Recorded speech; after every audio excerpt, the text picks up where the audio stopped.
Hey, Blue Table fans, so you've been asking for it, and here it is. The new Tau Codex, and I'm going to review it. Well, most of it anyway. Or as best I can. So first, before I even start, let me say two things really quick. First, this is still a brand new codex. So everything that I say now, which is, it's April 2013, it's been out for a week now. Everything I say now may not be true in a month. It's still a brand new codex. It's got a bunch of different options, and I'm just playing more games to discover what's good. Could be the best thing. And second, this is my opinions. This is not set fact in stone. This was like my first impressions of the codex and just kind of what I thought about it based on what I've played with before. Alright, so who's ready to start? Let's start! Alright, so first thing I have to say, this cover art, amazing. They've been doing some really awesome cover art for their 40k codexes. So just a shout out for that. These look awesome. Keep doing that. Alright, so let's start with the rules. Let's see here. The starting main army rules, like the army-wide rule books, are found right there. Alright, so first things first. Supporting fire. Let's jump right into this.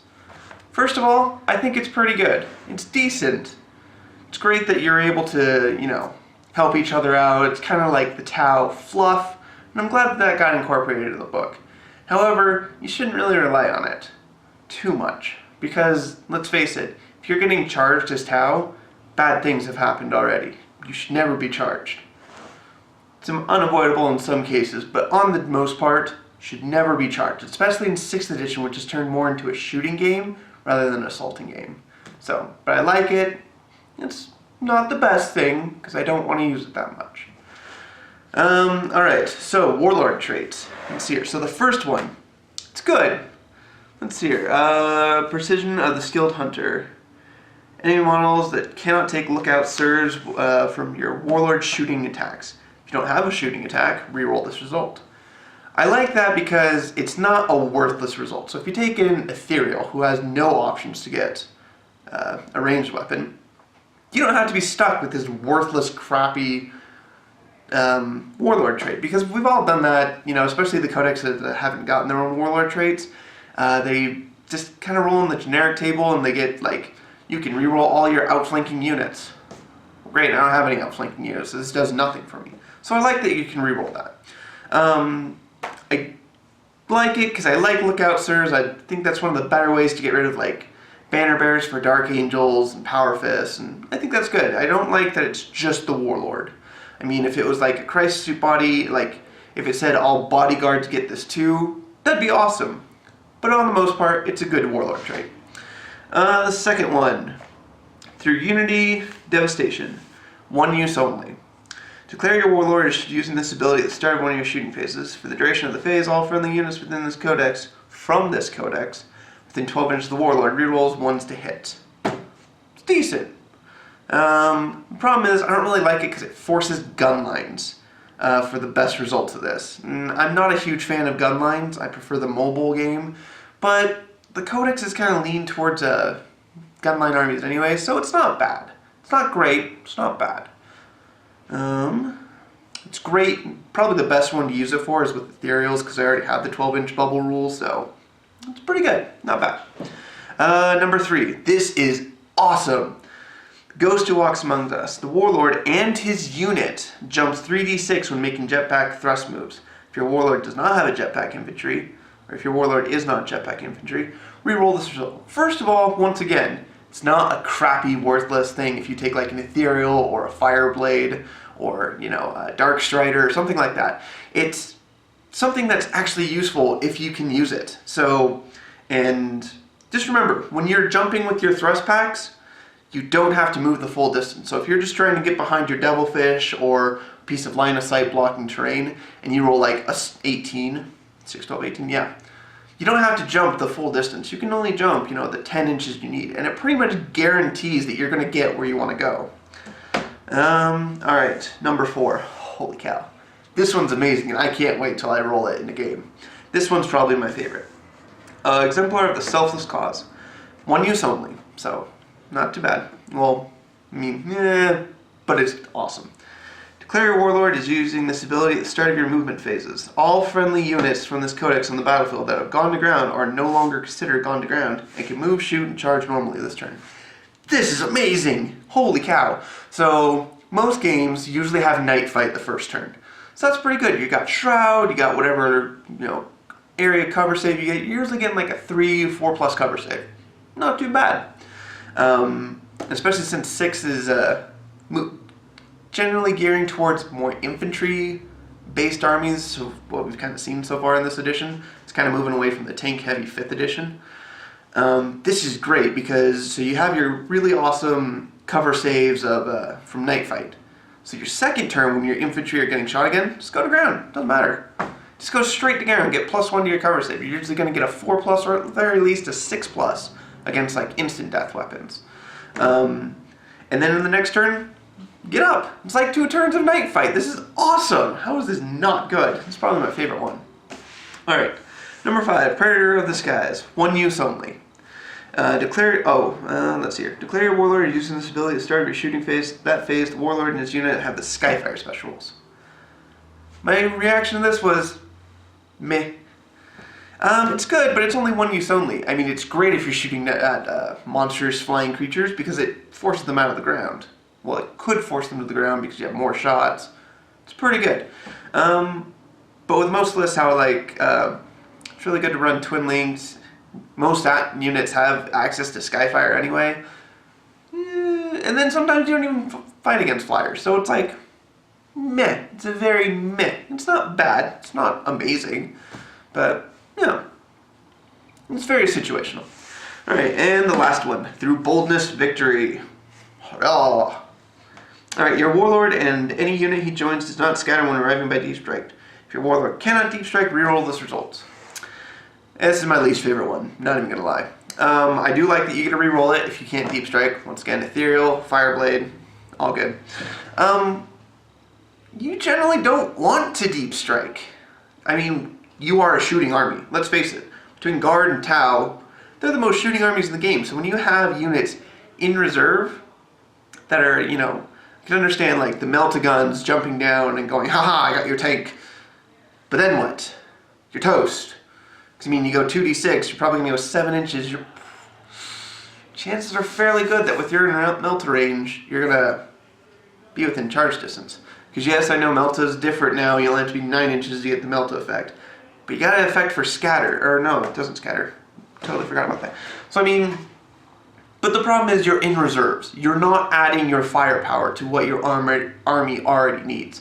Whether it be mech, hybrid, or gunline. You need your guns on the table. I mean, the only real reserves that I like to run are troops, just so they don't get shot up, and you can bring them in at the end of the game to go get objectives. Things that can Deep Strike are all in the elites, could be in the fast attack. You generally want that stuff on the board to start with. Nothing in heavy can Deep Strike. Yeah, so it's elite, HQ, or fast. You buy that stuff to shoot your enemy, and here's the thing, you guarantee you're not shooting for 1 turn. And then, it's not great odds, but you could be stuck in reserves for quite a while. That's really annoying when you're paying all these points for nothing. So, out of the 6, it's my least favorite. Is it great? It's situational. Alright, next page. So, well, we're not going to go page by page, this is kind of my results, or my thoughts, and kind of wrote them down. So, drones. Non-denial hurts. That was kind of a... I understand that they were never scoring. They were never scoring in the last one, but at least they were denial. It was fun to like run a piranha, or not a piranha, a devilfish in the last book. Just run it to your opponent's line, pop the drones off and be like, line breaker, funny.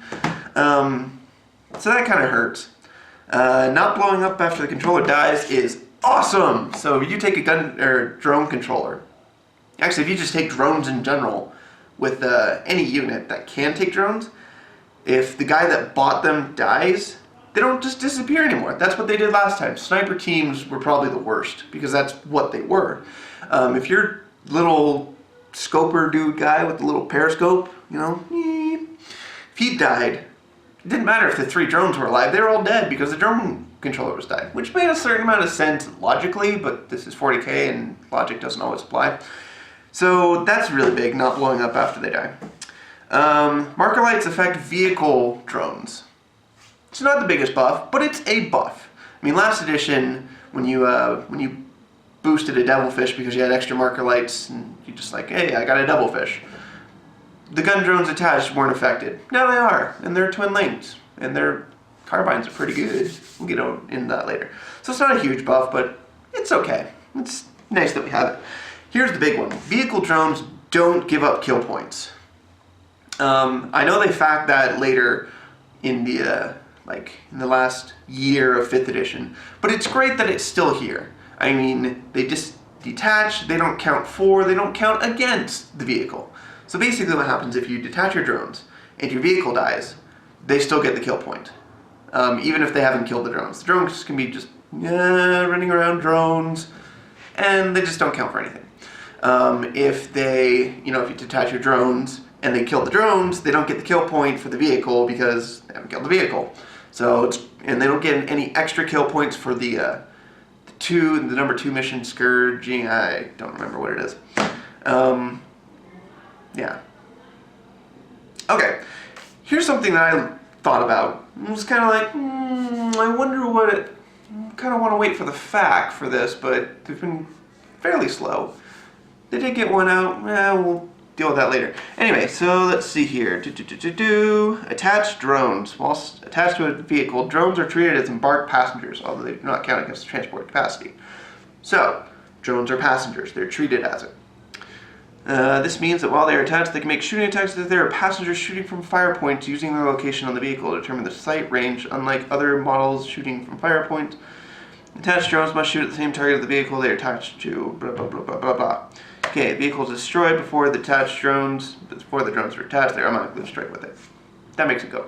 Anyway, that's what I wanted to get at. They're attached passengers to the vehicle, and they shoot from their own fire point. So, by the rule book, how it kind of states is that when your tank gets charged, they get to overwatch.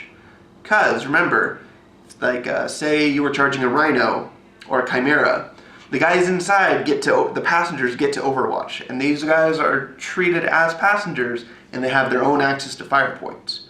So Devilfish, even though they don't have any set fire points, the drones are considered passengers with their own fire points. So, not really sure, that's how I read it. What are your thoughts on that? It's just something to consider. Is it going to change much? Probably not. If you're going to get charged, you're probably going to die anyway.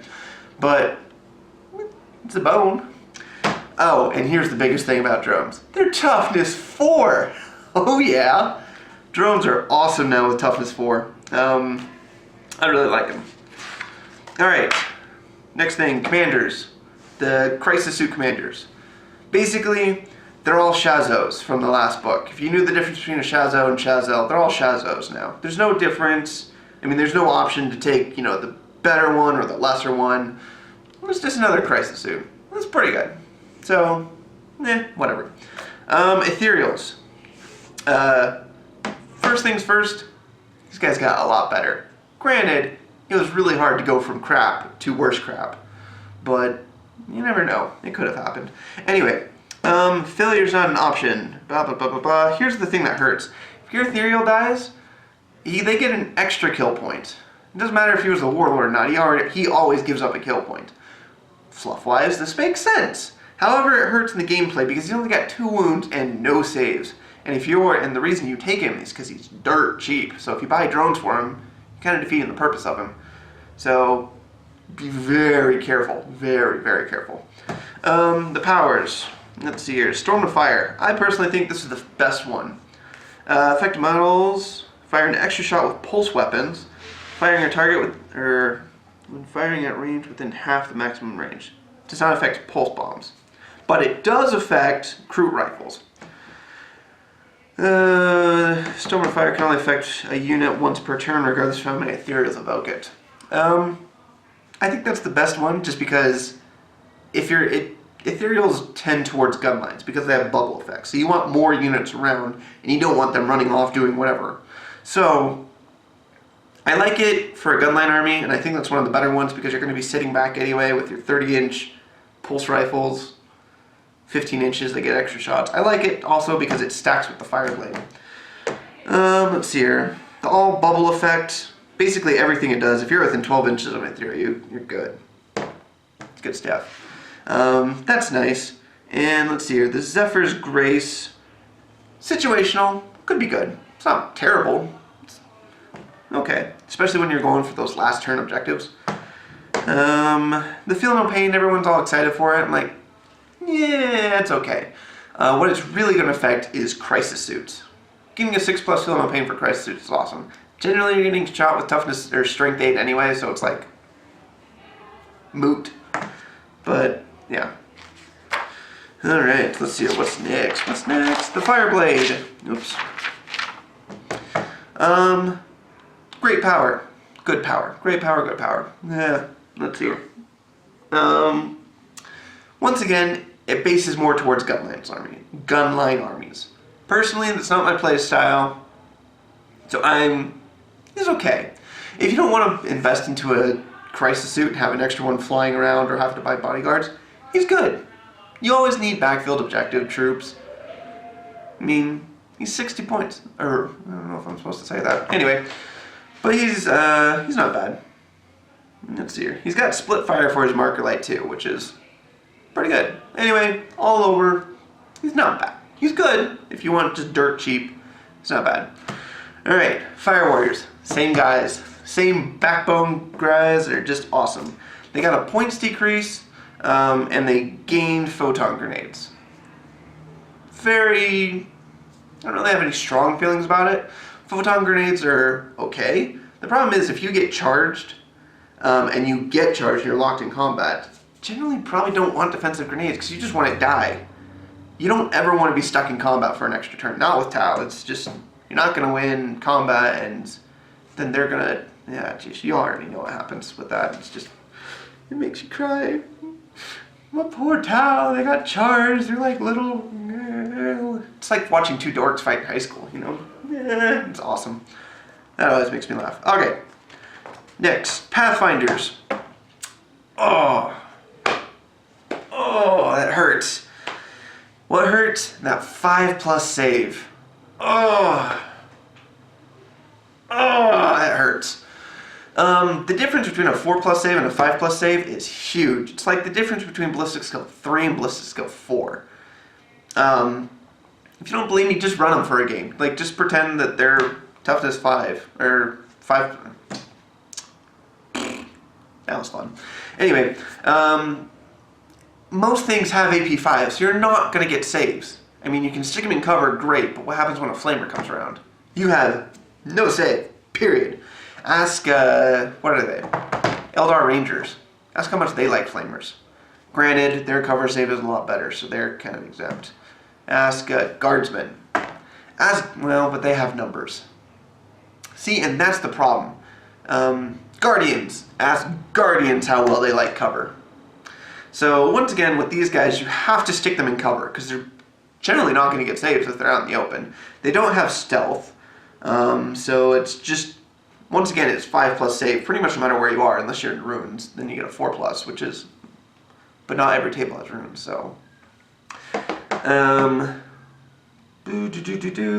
what else? Let's see here. So the drones, the gravity drone. It's the one that stops incoming, or it reduces the charge for incoming chargers. If you have to use that, bad things are happening to you already. So generally, you want to probably stay away from that unless it's a very specific build. Generally, I wouldn't take that drone very often. The pulse one adds 6 inches to the range of pulse weapons. That would be good. That drone would be awesome if other units could take it. Here's why. You put it on Pathfinders, you're buying Pathfinders for marker lights. You're not buying it for their ion gun or their rail gun, or rail rifle, that's what it's called, or their pulse carbine. No matter what their stats are, you're buying Pathfinders for marker lights. So when you buy the Pulse, what's it called? Pulse Accelerated Drone, you're buying things that don't benefit the main purpose of this unit. We're not Space Marines. We don't do the, oh, I've got one missile launcher and one flamer, one plasma gun, and one melta gun. We'll call it good. You're squishy, you're expensive for your squishiness. You don't want to add more expensive for guns that you don't want to be using because you want them for marker lights.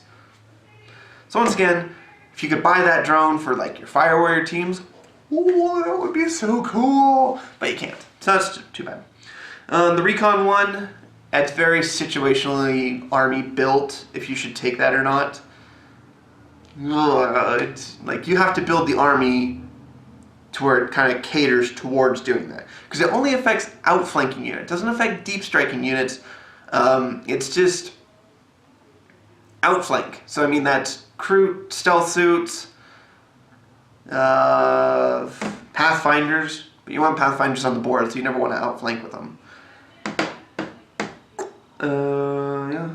I think that's all. So basically, if you don't have a lot of crew, you don't have a lot of stealth suits, you probably don't want this drone. Let's see here. What else can I say about this drone? I had something else. Oh, the homing beacon. Yeah, that's good for deep striking. The problem is you have to be within 6 inches of it. And your Pathfinders do not want to be, you know, really close to the enemy. They want to be, you know, say like this was the board, right? Here's the edge of the board, here's the edge of the board. Your Pathfinders, although they want to be within 36, they want to be, yeah, you know, that far away. You just never want to be close. Which kind of goes against their fluff, and it's like, yeah, sad face. However, the one good thing about Pathfinders is they have supporting fire, and they can use their marker lights to supporting fire. So you could, and I haven't totally checked the rule book completely yet, I'm still kind of wrapping my brain around everything Tau, is theoretically, you could, so say a unit was charging your Pathfinders, could support with your marker lights. And since marker lights now affect Overwatch, you can start using other units that also support fire with that to use those marker lights to get off that ballistic skill 1. Ugh, ballistic skill 1, not fun. I think that's it for Pathfinders. Generally, once again, it caters towards a gunline army, which I don't like. And that's just me. Alright, Devilfish. Ah, it's a good old Devilfish. Same points, same stuff. Got more shots. That's about it. It's not bad. Still like it. Crisis teams. Oh man, it's the good old Crisis suits. Man, I love these guys. Same stat line, same kind of everything. Special rules. The bodyguards for the commanders auto-pass their lookout sirs. So, pretty good. I mean, the only time you really want to do that is when you're going to eat strength 8. Otherwise, you know, your commander's got 4 wounds. Probably not going to care too much if he takes 1 or 2. Well, I guess when he's down to his last wound, it's good to pass those lookout sirs. You automatically do it. It's pretty good. It's not bad. Here's the biggest thing about crisis suits that I have found over the last week. Back when it's unit entry, unit entry. Here's the cool part. Any crisis suit may take up to 3 items from the ranged weapons and/or support lists. You realize what you just read? May take up to. You don't have to fill all 3 slots like you used to. So you're not going, well, I got a twin link weapon and I guess I'll take a flamer just because I have to. Now it's, I take a twin linked weapon or I could take a plasma gun. I don't care. That's it. My guys are dirt cheap. It's pretty good. I like it. It's options. This is exactly what I wanted. Options, options, options. You're not restricted to take 3 every time. You may take up to 3. Oh, and then if you upgrade to the Shadsphere, who's by the way got a better leadership. I like leadership bonuses. That's always good. Keeps you guys from running. They may take a signature support system. Those are pretty good. And we'll get to those later. Alright, broadsides. Same stats. They can take twin link smart missile systems, and those are good. Smart missile systems, I like them. Man, broadsides. I don't know how to put this gently, so I'm not going to even try. I think they're terrible. Man, I hate that it went from strength 10 to strength 8. Here's why. Because it's still 1 shot. So, any Tau player can tell you their broadsides, just because they pointed their guns at your tank, didn't destroy the tank every time. It wasn't an auto just dead. I mean, generally you see them in groups of 2, 3 is excessive. So it's like, -2 to strength. It's so bad, because I mean, when you shot him out of transport, you had a pretty good feeling that you were going to at least do 2 whole points of damage to that thing. And you had a pretty good chance of blowing it up. But it didn't always happen. I mean, the pen charts, that's something else. I'll talk about that maybe in another video. It's just my problems with that. So, the thing to strength 8, it's like, no, it hurts so much. It hurts worse than the Pathfinders. And people say, well, I'm taking them for flyers. That's great. But you're going to be shooting... the scariest flyers are armor 12, and that's what you're wanting to bring them for. It's the same as shooting against land raiders with the old ones. Because you have to have, it's a 4+ to glance, which does nothing now. 5+, so you got a 33% chance of one-shotting it out of the sky. And that's the problem, they're all one shot. If they were like heavy 2 strength 8, I'd feel a lot better about this. But since they're only heavy 1, oh, it hurts. Oh, it hurts. Plus, they're more expensive if you take the Skyfire than what they were in the last edition. So, that's my thought on broadsides. I probably won't be fielding them for quite a while until I can just like think and sit and play test, and I'm just like, poor broadsides. I love my crisis suits. And these were just the heavy crisis suits. Not crazy about the model either, but that's another story. What am I on next? Stealth suits. Same stats. Still got stealth and shroud. They got extra shots, which is pretty good. They're the same price though, so it's very hit and miss. I'm like, okay, fine. You know, I'll still field them. I still like them. I still love them. They're so adorable. Yeah, same stats. They got an extra shot. Didn't get a point decrease. I'm okay with that. You know, nothing too bad, nothing too great. Alright, next, the Riptide, the thing that everybody's going crazy for. The cool new model. If you haven't seen a size comparison, it is literally as tall as a Trigon. It's cool, it's shiny, it's special. Once again, I'm not even going to try and hide the fact that I don't like it. Let's see here. So here's why I don't like it. It's got the stats of a Hive Tyrant. More or less. It's got an extra wound. But here's the thing. So when you play against bugs, they're usually fielding 5 or 6 monstrous creatures, right? Okay, with Tau, you're probably going to field 1 or 2 of these. Now, let me ask you this. If you were playing bugs, and you only saw 1 or 2 monstrous creatures, how scared of them would you be?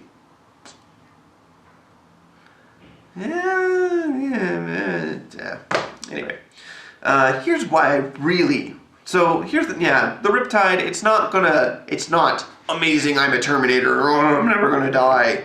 It's huge, it's gonna attract a lot of fire, it doesn't matter if it's toughness 6, there's ways to get around it, people have been doing it against bugs forever. It's only got a 2+ save, a 5+ invulnerable. It's pretty much a Terminator. So I mean, when you look at it that way, it's great, but when you look at it, it's just a Hive Tyrant. Those things die all the time. Makes me sad. Where's my sad Josh face? Anyway, but no, here's the real reason I really don't like this model. It's the stupid Nova reactor. I don't like this thing. Alright, so you must declare the pilot is going to attempt to use the Nova reactor at the start of your movement phases. So you can't even if you could shoot this last in your shooting phase, and that's when you declare when you're Nova reactor. That'd be good, because then you can see what you've already shot at, what still needs to die, and then you'd be like, okay, I'm going to supercharge this. Problem is you have to do it at the start of your movement phase. So at the start of the turn, before you roll any dice, you have to decide that you want to use this. I don't like that.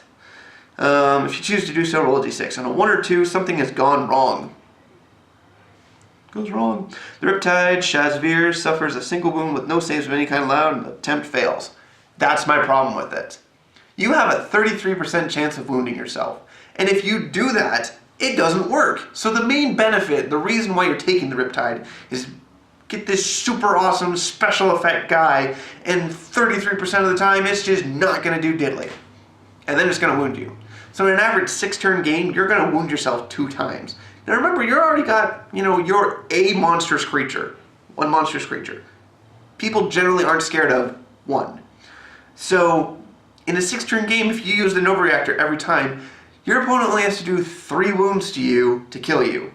That's, oh man, it's so expensive for, sad day. On the other hand, if the attempt is successful, you can choose one of the abilities. These abilities aren't too bad. Get a 3+ invulnerable save, 4d6 for thrust. You can shoot your extra little subgun twice. And dude, if I could shoot my smart missile systems twice at everything, awesome. Or you can use the Nova Super Burst Cannon thing, Nova Charge, for your gun. And I don't like that. That's the other thing I don't like about it.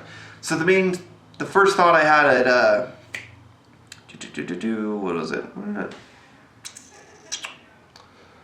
Sitting at the train station. Totally missed my train of thought.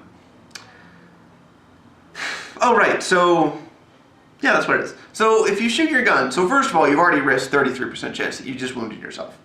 And it not working. So, let's say it does work. Yay!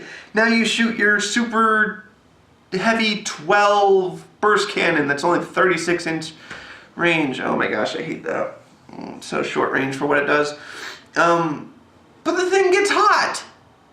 I mean, you probably won't take a wound from it just because you get an armor save after you get hot. But it's the fact that you could take more wounds that's terrible. And it's the same with the Ion Accelerator. It gets hot. I mean, that one is by far better than the burst cannon. I would take the Ion Accelerator if I ever took a Riptide over the burst cannon any day. Any day I'd take that over. Totally worth the 5 points.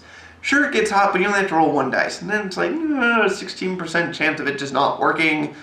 It's like, I paid big points for this. It should work. Work.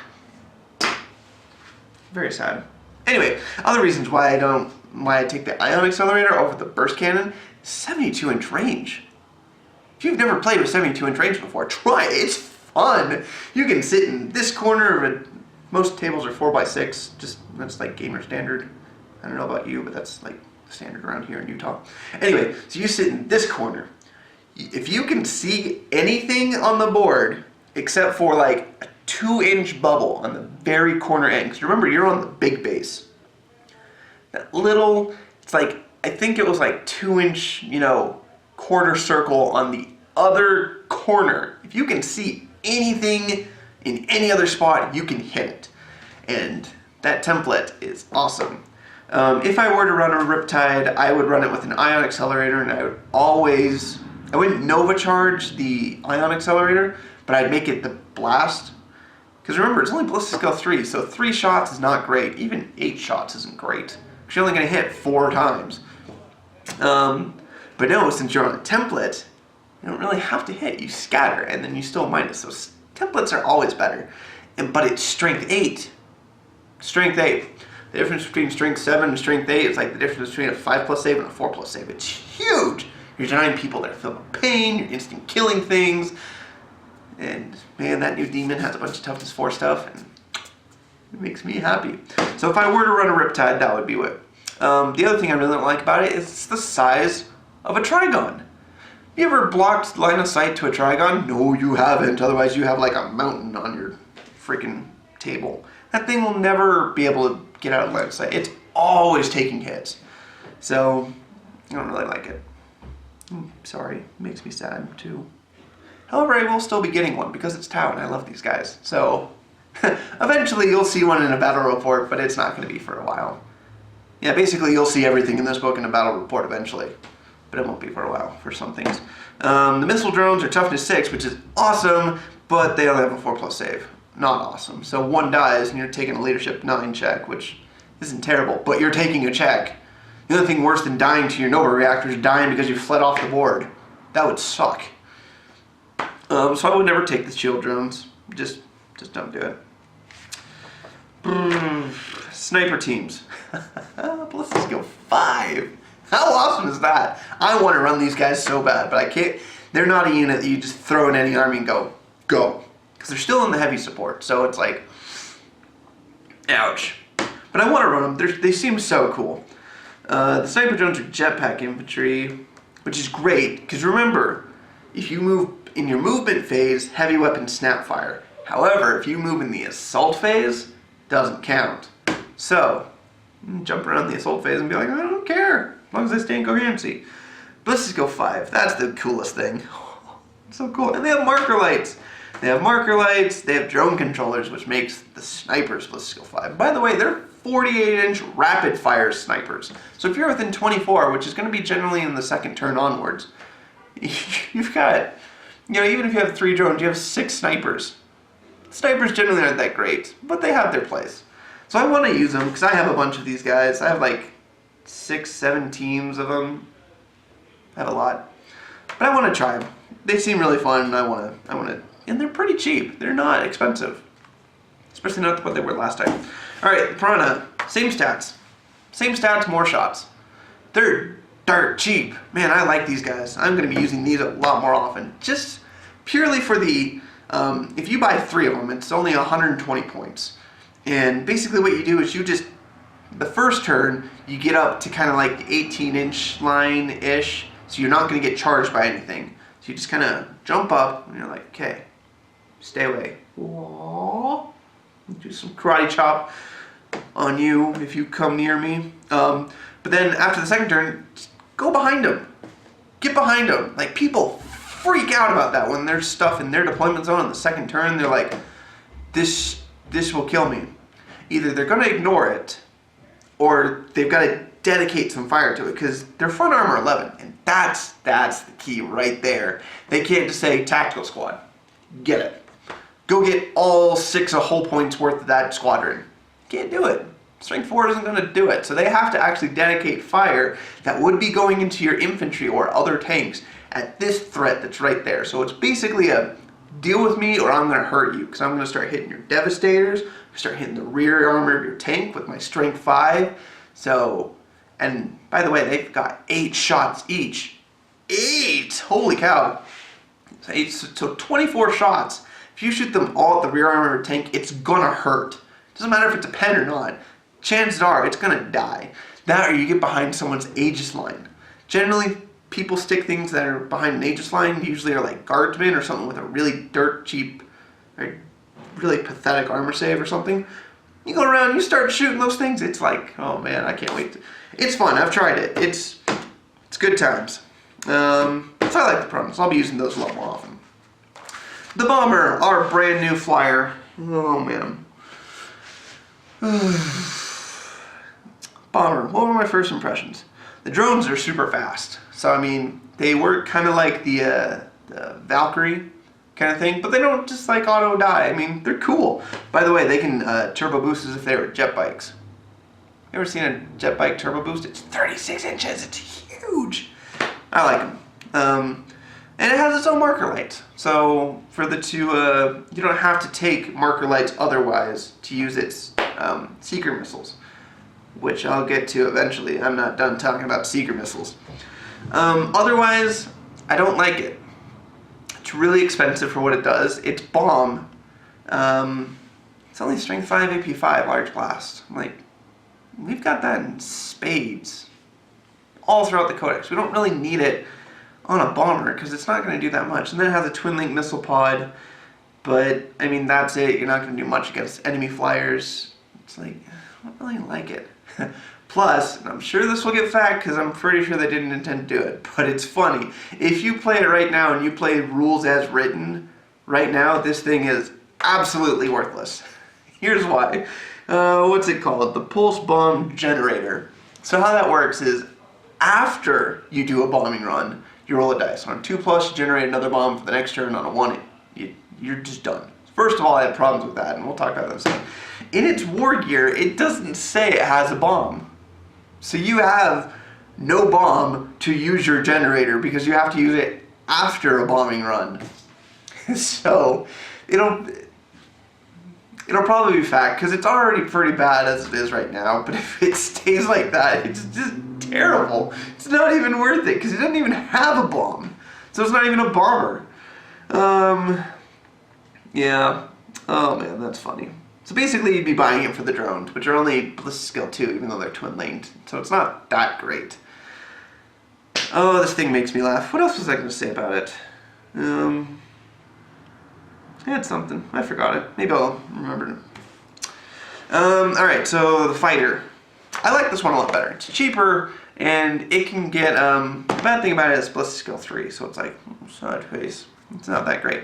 But I love the little turret. What's it called? Quad ion turret. I like it because you can upgrade your burst cannon to missiles. So you now have 5 strength 7 shots that are going to be against enemy fighters. That'll hurt. That'll hurt. Especially because the ion turret is 360, so you can start shooting the rear of enemy armor flyers. It's good times. It's fun. But no, here's what I really like about it. You can blast it. So if you're shooting at infantry, it's now strength 8. Remember, strength 8 is your friend. It is good to shoot at other things because it does bad things to other people. And it's large blast. So you're hitting a lot of people with strength 8. Most strength 8 things are usually like missile launchers where it's heavy 1. So you have to take a lot of missile launchers to make it really effective against enemy units. Otherwise you're kind of like, please work, please work, please work. Yes, it worked. This one is a large blast. So once again, blasts are good. Strength 8 just makes it better. It's pretty good. I mean, it's worth the get hot roll on the fighter. I like this one. I think it's fairly priced too. What about next? Hammerheads. It only comes with the solid shot, which is, that's sad. But the submunition shot, strength 5. And I'll try and remember to go over this in detail later, but I mean, it's the same basic hammerhead. It's dirt cheap now, and I wouldn't pay much more for it than what its base cost. And I'll explain why in a second. Skyrays. Skyrays, it only still only has 6 seeker missiles. We're not Guard that have like the Manticore that's only got 4 shot but can turn into 12 shots if you roll hot enough. It's still only got 6 with no options to get more elsewhere. Yeah, sad face. On the upside, everything on it has Skyfire, which can be chosen to shoot at sky targets or not. That's great. I love that. This is pretty much our ground version of anti-air. Let's see here. And it has 2 network marker lights, so it can shoot marker lights and then shoot at seeker missiles. And here's what I'm going to talk about seeker missiles. Seeker missiles are great because before, in the last edition, you could only shoot them if you shot marker lights. So you had to bring marker lights if you wanted seeker missiles, and they're like hunter-killer missiles. You don't have to do that anymore. With the way it's worded in marker lights, you can shoot your seeker missiles independently on your own ballistic skill, whatever you want. So this thing is ballistic skill 4. Good. Remember that, because this army is like ballistic skill 3 across the board. So it has 6 seeker missiles, and if you sit, which is another problem I'm going to talk about later, if I remember, hopefully I remember, and an enemy fighter comes on, you'd be like, I don't really need marker lights because I don't want to waste them on you. I mean, I'll shoot the 2 I have, and those will be ballistic skill 5 because they ignore cover. But no, I'm just going to shoot all the other 4 at you, and missiles everywhere. You can shoot them on your own ballistic skill. You don't have to use marker lights anymore. Using them with marker lights is good. But you don't have to. Alright, what am I at? Crude. Crude. You went from bad from worse. From bad to worse. See, this is what I was talking about with the ethereal. Remember when I said it was crap already, so it's harder to get to more crap? This is what I'm talking about with the crude. They're strength 3. That's a huge nerf to them. Because they were our like countercharge fighting guys, and they weren't that great at it anyway, because they didn't have a save. Now they have a 6+. Ooh, but here's the problem. Close combat weapons have AP now, so I still don't get my save. So they're just even worse, and what's even worse is that their gun that gave them an extra attack last time doesn't do that anymore. So our assaulting unit, who was already pretty bad at assaulting, just got worse. Remember, with 6th edition, you still can't do the recruit bubble. I'm very sad. However, they have pulse rounds, so they are affected by the ethereal and the fireblade. If you take these guys. Let's hear it. everything can infiltrate now. So that's good. So you can start taking crew talks for its strength 7 rapid fire gun. It's not bad. It's not great because then you have to buy Crute. I mean, they're dirt cheap. I'm warming up to Crute the more I look at them. This is still my first thoughts. That happened like last week. I'm warming up to them. I'm still not there yet because they've only got 1 point decrease. I'm just like, it's just not worth it. Oh, the hounds are beasts though, so that's something. But once again, you'd have to be charging to really make that effective. And we just established that they're not good at it. Sad face. However, sniper rounds, I'm experimenting with that right now. Yeah, I'll get back to you later on that after I play a few games. Because it's only 24 inches for a sniper. It's like, well, that defeats the purpose of a sniper, because a sniper, by definition, should be way over there. They're way over close, because they're only 24. And they're still heavy. Alright, what's next? Vespids! Oh man, these guys are cool. I'm so excited for them. They're toughness 4. They're just like drones. They're so cool now. And they're initiative 6 with hit and run. So, I mean, they were initiative 5 last time, and I can't remember if they have hit and run, because I just never used them that often. But that's great. So, I mean, you're going first in combat, and you're, I can think about this. Okay, and you're going to run away, too. I would say that Stingwings are better at Stingwings are like our new countercharge unit. Yeah, they're only strength 3, but they're toughness 4. So remember that, and that's a huge deal that they have over the Crute, is because, I mean, sure, if you fight against Marines, you're going to be wounding the same as Crute, but you're taking hits less often because you're getting wounded on 4s instead of 3s. That's really big.